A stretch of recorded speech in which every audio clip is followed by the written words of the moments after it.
आप सभी को चैत्र नवरात्रि की हार्दिक शुभकामनाएं। ओम चंडिका देवी को नमस्कार है। मार्कंड जी ने कहा, पितामह जो इस संसार में परम गोपिन है तथा मनुष्यों के सब प्रकार से रक्षा करने वाला है, और जो अब तक आपने दूसरा किसी के सामने प्रकट ना किया हो, ऐसा कोई साधन मुझे बतलाइए।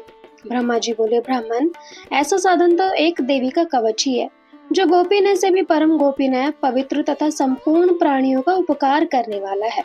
महामुने, उसे श्रवण करो। देवी की 9 मूर्तियां हैं, जिन्हें नवदुर्गा कहते हैं। उनके पृथक पृथक नाम बतलाए जाते हैं।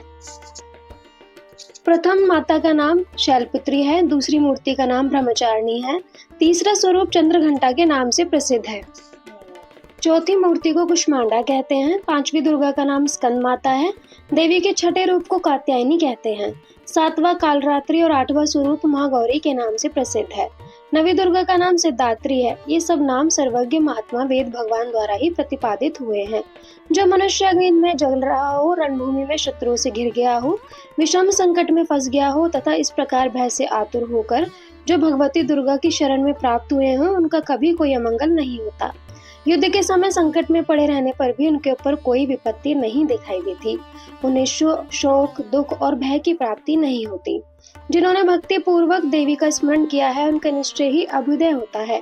देवेश्वरी, जो तुम्हारा चिंतन करते हैं, उनकी तुम निसंदेह रक्षा करती हो।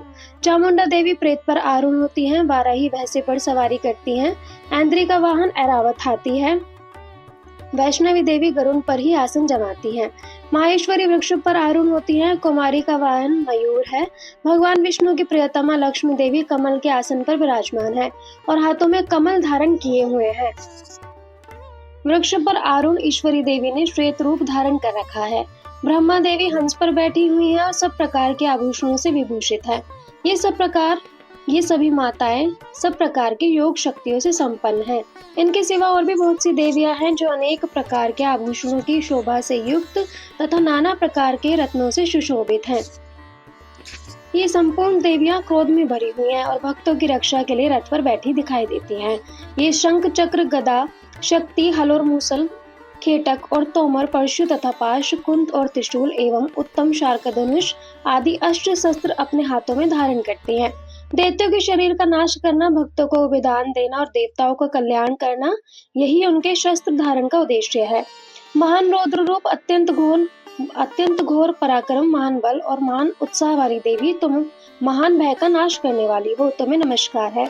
तुम्हारी ओर देखना भी कठिन है। शत्रुओं का भय बढ़ाने वाली जगदम्बिके, मेरी रक्षा करो।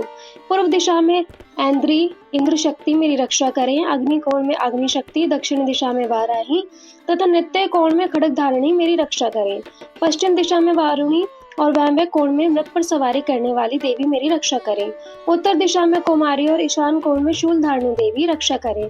ब्रह्माणी, तुम ऊपर की ओर से मेरी रक्षा करो और वैष्णवी देवी नीचे की ओर से मेरी रक्षा करें।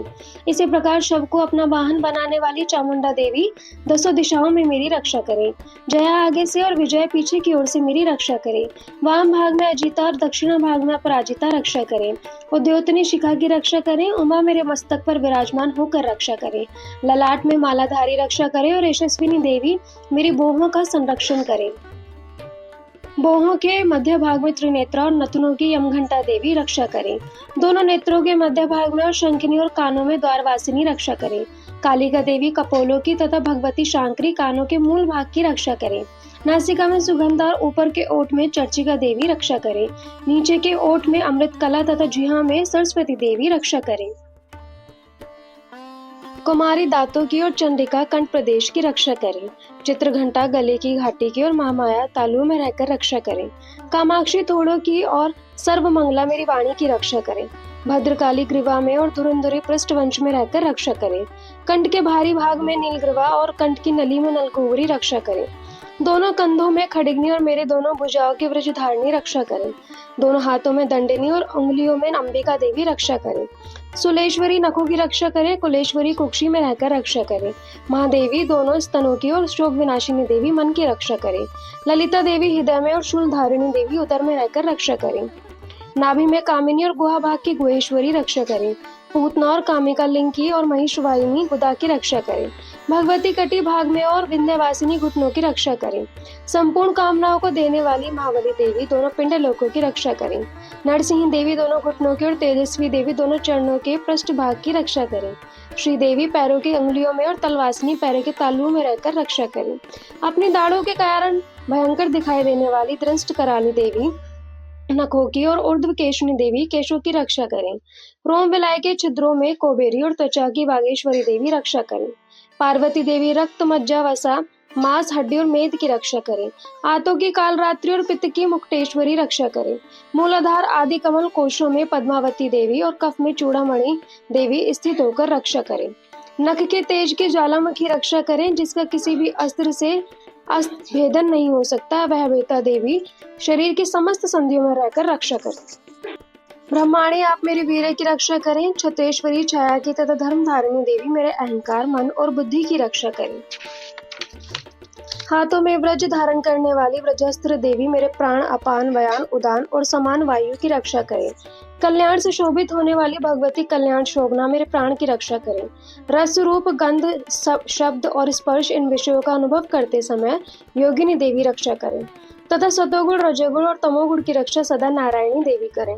वाराही आयु की रक्षा करें, वैष्णवी धर्म की रक्षा करें तथा चक्रनी देवी यश कीर्ति लक्ष्मी धन तथा विद्या की रक्षा करें। इंद्राणी आप मेरे गोत्र की रक्षा करें। चंडिके तुम मेरे पशुओं की रक्षा करो। महालक्ष्मी पुत्रों की रक्षा करें और भैरवी पत्नी की रक्षा करें। मेरी पद की सुप्ता तथा मार्गकारी क्षेमकारी रक्षा करें। राजा के दरबार में महालक्ष्मी रक्षा करें तथा सब और व्याप्त रहने वाली विजय देवी संपूर्ण भयों से मेरी रक्षा करें। देवी जो स्थान कवच में नहीं कहा गया है अतएव रक्षा से रहित है, वह सब तुम्हारे द्वारा सुरक्षित हो, क्योंकि तुम विजयशालिनी और पाप नाशिनी हो। यदि अपने शरीर का भला चाहे तो मनुष्य बिना कवच के कहीं पग भी न जाए, कवच का पाठ करके ही यात्रा करे। कवच के द्वारा सब ओर से सुरक्षित मनुष्य जहाँ जहाँ भी जाता है वहाँ वहाँ उसे धन लाभ होता है तथा संपूर्ण कामनाओं को सिद्ध करने वाली विजय की प्राप्ति होती है। वह जिस जिस अभिष्ट वस्तु का चिंतन करता है उसको निश्चय ही प्राप्त कर लेता है। वह पुरुष इस पृथ्वी पर तुलना रहित महान ऐश्वर्य का भागी होता है। कवच से सुरक्षित मनुष्य निर्भय हो जाता है, युद्ध में उसकी कहीं भी पराजय नहीं होती तथा वह तीनों लोकों में पूजनीय होता है। देवी का यह कवच देवताओं के लिए भी दुर्लभ है। जो प्रतिदिन नियम पूर्वक तीनों संध्याओं के समय श्रद्धा के साथ इसका पाठ करता है उसे देवी कला प्राप्त होती है तथा वह तीनों लोकों में कहीं भी पराजित नहीं होता। इतना ही नहीं, वह अपमृत्यु से रहित तो 100 से भी अधिक वर्षों तक जीवित रहता है। मकरी चेचक और कोढ़ आदि उसकी संपूर्ण व्याधियां नष्ट हो जाती हैं। कनेर भाग अफीम धतूरे आदि का स्थावर विष, सांप और बिच्छू आदि के काटने से चढ़ा हुआ जंगम विष तथा अहिफेन और तेल के संयोग आदि से बनने वाला कृत्रिम विष, ये सभी प्रकार के विष दूर हो जाते हैं, उनका कोई असर नहीं होता। इस पृथ्वी पर मारण मोहन आदि जितने अविचारिक प्रयोग होते हैं तथा इस प्रकार के जितने यंत्र मंत्र होते हैं, वे सब इस कवच को हृदय में धारण कर लेने पर उस मनुष्य को देखते ही नष्ट हो जाते हैं। यही नहीं, पृथ्वी पर विचरने वाले ग्राम देवता, आकाशचारी देव विशेष, जल के संबंध से प्रकट होने वाले गण, उपदेश मात्र से सिद्ध होने वाले निम्न कोटि के देवता, अपने जन्म के साथ प्रकट होने वाले देवता, कुल देवता, माला, डाकिनी, शाकिनी, अंतरिक्ष में विचरने वाली अत्यंत बलवती भयानक डाकिनियां, ग्रह, भूत, पिशाच, यक्ष, गंधर्व, राक्षस, ब्रह्म राक्षस, बैताल, कुष्मांड और भैरव आदि अनिष्टकारक देवता भी हृदय में कवच धारण किए रहने पर उस मनुष्य को देखते ही भाग जाते हैं। कवचधारी पुरुष को राजा से सम्मान वृद्धि प्राप्त होती है। यह कवच मनुष्य के तेज की वृद्धि करने वाला और उत्तम है। कवच का पाठ करने वाला पुरुष अपनी कीर्ति से विभूषित भूतल पर अपने सुयश के साथ साथ वृद्धि को प्राप्त होता है। जो पहले कवच का पाठ करके उसके बाद सप्तशती चंडिका का पाठ करता है, उसकी जब तक वन पर्वत और कानों सहित यह पृथ्वी टिकी रहती है तब तक यहाँ पुत्र पौत्र आदि संतान परंपरा बनी रहती है। फिर देहांत होने पर वह पुरुष भगवती महामाया के प्रसाद से उस नित्य परम पद को प्राप्त होता है जो देवताओं के लिए भी दुर्लभ है। वह सुंदर दिव्य रूप धारण करता और कल्याण में शिव के साथ आनंद का भागी होता है। 8वां अध्याय, रक्त बीज का वध। मैं अणिमा आदि सिद्धमयी किरणों से आवृत भवानी का ध्यान करता हूँ।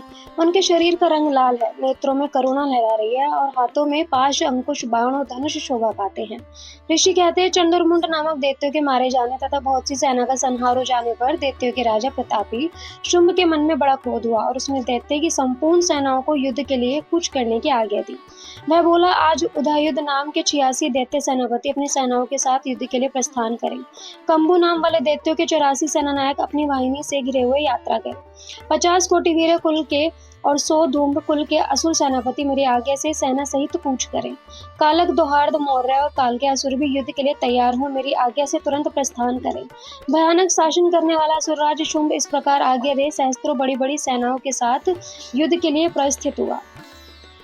उसकी अत्यंत भयंकर सेना आते देख चंडिका ने अपने धनुष की टंकार से पृथ्वी और आकाश के बीच का भाग गुंजा दिया।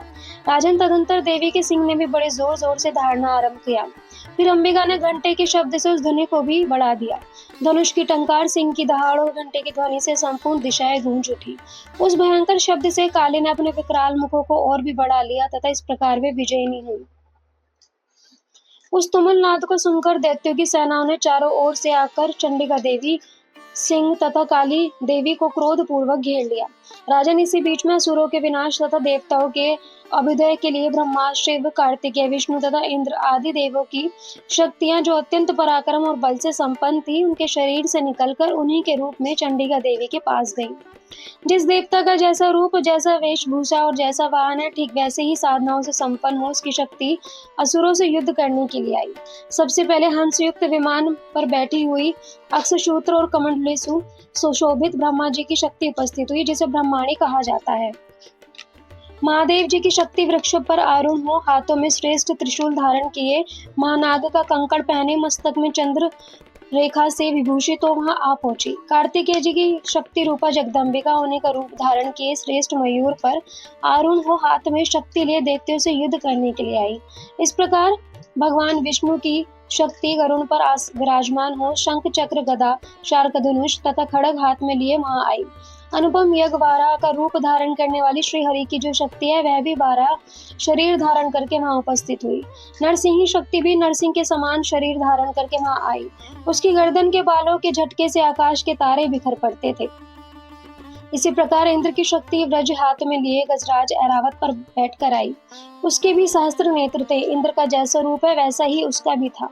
तदंतर उन देव शक्तियों से घिरे हुए महादेव जी ने चंडिका से कहा, मेरी प्रसन्नता के लिए तुम शीघ्र ही इन असुरों का संहार करो।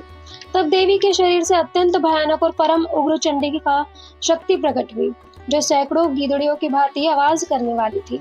उस अपराजिता देवी ने धूमिल जटा वाले महादेव जी से कहा, भगवान, आप शुंभ निशुंभ के पास दूत बनकर जाइए और उन अत्यंत गर्वीले दानव शुंभ एवं निशुंभ दोनों से कहिए, साथ ही उनके अतिरिक्त जो भी दानव युद्ध के लिए वहां उपस्थित हो, उन्हें भी यह संदेश दीजिए, देते हो, यदि तुम जीवित रहना चाहते हो तो पाताल को लूट जाओ, इंद्र को त्रिलोकी का राज्य मिल जाए और देवता यज्ञ भाग का उपभोग करें। यदि बल के घमंड में आकर तुम युद्ध की अभिलाषा रखते हो तो आओ, मेरी शिवाएं तुम्हारे कच्चे मांस से तृप्त हो। चूंकि उस देवी ने भगवान शिव को दूत के कार्य में नियुक्त किया था, इसलिए वे शिवदूती के नाम से संसार में विख्यात हुई। वे महादैत्य भी भगवान शिव के मुख से देवी के वचन सुनकर क्रोध में भर गए और जहाँ कात्यायनी विराजमान थी उस और बढ़े। तदंतर वे दैत्य अमर्ष में भरकर पहले ही देवी के ऊपर बाण, शक्ति और सृष्टि आदि अस्त्रों की वृष्टि करने लगे। तब देवी ने भी खेल खेल में ही धनुष की टंकार की ओर से उससे छोड़े हुए बड़े बड़े बाणों द्वारा दैत्यों के चलाए हुए बाण, शूल, शक्ति और फरसा को काट डाला। फिर काली उनके आगे होकर शत्रुओं को शूल के प्रहार से विदीर्ण करने लगी और खड़ंगवान से उनका कचूमर निकालते हुए रणभूमि में विचरने लगी। ब्रह्माणी भी जिस जिस ओर दौड़ती उसी ओर अपने कमंडलू का जल छिड़ककर शत्रुओं की ओज और पराक्रम को नष्ट कर देती थी। माहेश्वरी ने त्रिशूल से तथा वैष्णवी ने चक्र से और अत्यंत क्रोध में भरे हुए कुमार कार्तिकेय की शक्ति ने शक्ति से दैत्यों का संहार करना आरंभ कर दिया। इंद्र शक्ति के वज्र प्रहार से विदीर्ण हो सैकड़ों दैत्य दानव की रक्त की धारा बहते हुए पृथ्वी पर सो गए। वाराही शक्ति ने कितनों को अपनी थुथुन की मार से नष्ट किया, दाढ़ों के अग्रभाग से कितनों की छाती छेद डाली तथा कितने ही दैत्य उसके चक्र की चोट से विदीर्ण होकर गिर पड़े। नरसिंह भी दूसरे महादैत्यों को अपने नखों से विदीर्ण करके खाती और सिंहनाद से दिशाओं एवं आकाश को गुंजाती हुई युद्ध क्षेत्र में विचरने लगी। कितने ही असुर शिवदूती के प्रचंड अट्टहास से अत्यंत भयभीत हो पृथ्वी पर गिर पड़े और गिरने पर उन्हें शिवदूती उस समय अपना ग्रास बना लेती थी। इस प्रकार क्रोध में भरे हुए मातृगणों को नाना प्रकार के उपायों से बड़े असुरों का मर्दन करते देख दैत्य सैनिक भाग खड़े हुए। मातृगणों से पीड़ित दैत्यों को युद्ध से भागते देख रक्त बीज नामक महादैत्य क्रोध में भरकर युद्ध करने के लिए आया। उसके शरीर से जब रक्त की बूंद पृथ्वी पर गिरती तब उसी के समान शक्तिशाली एक दूसरा महादैत्य पृथ्वी पर पैदा हो जाता। महासुर रक्त बीज हाथ में गदा लेकर इंद्र शक्ति के साथ युद्ध करने लगा। तब इंद्री ने अपने वज्र से रक्त बीज को मारा। वज्र से घायल होने पर उसके शरीर से बहुत सा रक्त चूने लगा और उससे उसी के समान रूप तथा पराक्रम वाला योद्धा उत्पन्न होने लगा। उसके शरीर से रक्त की जितनी बूंदें गिरी उतने ही पुरुष उत्पन्न हो गए। वे सब रक्त बीज के समान ही वीरवान, बलवान तथा पराक्रमी थे। वे रक्त से उत्पन्न होने वाले पुरुष भी अत्यंत भयंकर अस्त्र शस्त्रों का प्रहार करते हुए वहां मातृगणों के साथ घोर युद्ध करने लगे। पुनः वज्र के प्रहार से जब उसका मस्तक घायल हुआ तब रक्त बहने लगा और उससे हजारों पुरुष उत्पन्न हो गए। वैष्णवी ने युद्ध में रक्त बीज पर चक्र का प्रहार किया तथा इंद्री ने उस दैत्य सेनापति को गदा से चोट पहुंचाई। वैष्णवी के चक्र से घायल होने पर उसके शरीर से जो रक्त बहा और उससे जो इसी के बराबर आकार वाला सहस्त्रों महादैत्य प्रकट हुए, उनके द्वारा संपूर्ण जगत व्याप्त हो गया। कुमारी ने शक्ति से, वाराही ने खड्ग से और माहेश्वरी ने त्रिशूल से महादैत्य रक्त बीज को घायल कर दिया।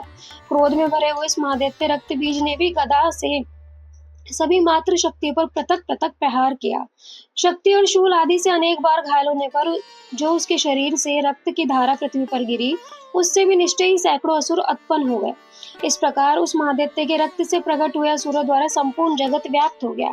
इससे उन देवताओं को बड़ा भय हुआ। देवताओं को उदास देख चंडिका ने काली से शीघ्रता पूर्वक कहा, चामुंडे, तुम अपना मुख और भी फैलाओ तथा मेरे शस्त्र पात्र से गिरने वाले रक्त बिंदु और उनसे उत्पन्न होने वाले महादैत्यों को तुम अपने इस उतावले मुख से खा जाओ। इस प्रकार रक्त से उत्पन्न होने वाले महादैत्यों का भक्षण करती हुई तुम रणभूमि में विचरती रहो। ऐसा करने से उस दैत्य का सारा रक्त क्षीण हो जाने पर वह स्वयं भी नष्ट हो जाएगा। उन भयंकर दैत्यों को जब तुम खा जाओगे तब दूसरे नए दैत्य उत्पन्न नहीं हो सकेंगे। काली से यूं कहकर चंडिका देवी ने शूल से रक्त बीज को मार गिराया और काली ने अपने मुख में उसका रक्त ले लिया। तब उसका वहां चंडिका पर गदा से प्रहार किया, किंतु उस गदापति ने देवी को तनिक भी वेदना न पहुंचाई। रक्त बीज के घायल शरीर से बहुत सा रक्त गिरा, किंतु जो ही वह गिरा त्यों ही चामुंडा ने उसे अपने मुख में ले लिया। रक्त गिरने से काली के मुख में जो महादैत्य उत्पन्न हुए उन्हें भी वह चट्ट कर गई और उसने रक्त बीज का रक्त भी पी लिया। तदंतर देवी ने रक्त बीज को, जिसका रक्त चामुंडा ने भी पी लिया था, ब्रज, बाण, खड्ग तथा रिष्टि आदि से मार डाला। राजन, इस प्रकार शास्त्रों के समुदाय से आहत एवं रक्तहीन हुआ महादैत्य रक्त बीज पृथ्वी पर गिर पड़ा। नरेश्वर, इससे देवताओं को अनुपम हर्ष की प्राप्ति हुई और मातृगण उन असुरों के रक्तपान से मद से उद्भत्स होकर नृत्य करने लगा। इस प्रकार श्री मार्कंडेय पुराण में सावर्णिक मन्वंतरी के कथा के अंतर्गत देवी महात्म्य में रक्त बीज वध नामक 8वां अध्याय पूरा हुआ।